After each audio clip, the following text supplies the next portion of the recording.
దశాబ్దాలుగా మనకున్న కళ 100 పడకల ప్రభుత్వ ఆసుపత్రికి ఈ రోజు నేను శంకుస్థాపన చేసి ఇక్కడికి వస్తాం జరిగింది. ఎప్పుడైతే నేను కేబినెట్ మీటింగ్ లో మంగళగిరి నియోజకవర్గానికి 100 పడకల హాస్పిటల్ ఫైల్ క్లియర్ చేసుకున్నాను. ఆనాడు చంద్రబాబు నాయుడు గారు గౌరవ ముఖ్యమంత్రి వర్యులు కేవలం ఒక మంగళగిరిలోనే కాదు రాష్ట్రంలో ఉన్న 175 నియోజకవర్గాల్లో ప్రతి నియోజకవర్గంలో 100 పడకల ప్రభుత్వ ఆసుపత్రి కట్టాలని నిర్ణయం తీసుకుంటాం జరిగింది. ఈ మాట నేను మీకు ఎందుకు చెప్తున్నానంటే ఈ రోజు మంగళగిరి చేసేది రేపు రాష్ట్రం అంతా చేసే పరిస్థితికి మనందరం వచ్చాం. తల్లి, మన జీవిత ప్రయాణంలో అనేక నిర్ణయాలు తీసుకుంటాం. ఆ నిర్ణయాల పట్ల మన జీవితం నడుస్తుంది. 2019లో నేను ఒక నిర్ణయం తీసుకున్నా, మంగళగిరి నియోజకవర్గంలో పోటీ చేయాలని. కరెక్ట్ గా 21 రోజుల ముందల తెలుగుదేశం పార్టీ అభ్యర్థిగా మీ ముందల నిలబడ్డా. మీ సమస్యలు నేను అర్థం చేసుకోలేకపోయా, నేనేంటో మీకు అర్థం వల్ల ఎన్నికలు అయిపోయినాయి. 5300 ఓట్ల మెజార్టీతో నేను ఓడిపోతాం జరిగింది.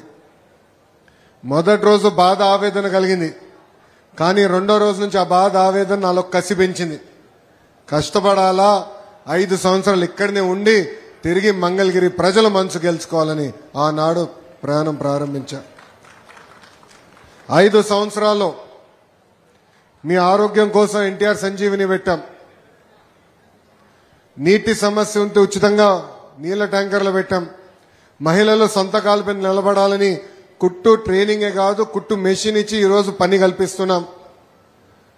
పిల్లలు క్రికెట్ ఆడాలంటే మంగళగిరి ప్రీమియర్ లీగ్ ఏర్పాటు చేశాం. ఇంట్లో పెళ్లి జరిగితే బట్టలు పెట్టాం. కోవిడ్ వస్తే ఏకంగా ఆనాడు ప్రభుత్వం సరిగా స్పందించపోయినా ఆక్సిజన్ సిలిండర్లు కానీ అమెరికా డాక్టర్ల ద్వారా కూడా కన్సల్టేషన్ అందించాం. ఇలా సుమారుగా 26 సంక్షేమ అభివృద్ధి కార్యక్రమాలు ప్రతిపక్షంలో ఉన్నప్పుడు మంగళగిరి ప్రజల కోసం నేను చేశాను. ఆనాడు మనందరం అనేక విషయాల గురించి మాట్లాడుకున్నాం. కరెక్ట్ గా 2024 ఎన్నికలు వచ్చినప్పుడు మీ ముందరకు వచ్చా. మీరందరూ రచ్చబండలో ఒకటే కోరారు, మేము నివసిస్తున్న ప్రాంతంలో మా ఇల్లుని రెగ్యులరైజ్ చేసి మాకు మీరు పట్టా కల్పించండి అని ఆనాడు మీరు కోరారు. మీరు ఇంకో మాట కూడా అన్నారు. బోలా శంకర్ వచ్చాడు. గౌరవనీయులు రెవెన్యూ శాఖ మార్చులు అనగాని సత్యప్రసాద్ గారికి నా హృదయపూర్వక నమస్కారాలు, ధన్యవాదములు. గట్టిగా చప్పట్లు కొట్టాలమ్మా. ఈయన వల్లనే అయింది ఈ కార్యక్రమం. నేను మొత్తుకుంటున్నా రమ్మని రాట్లా, సిగ్గుపడుతున్నాడు మా బోల్లా శంకర్. ముందల రాన్నా, వరదల్లాలి.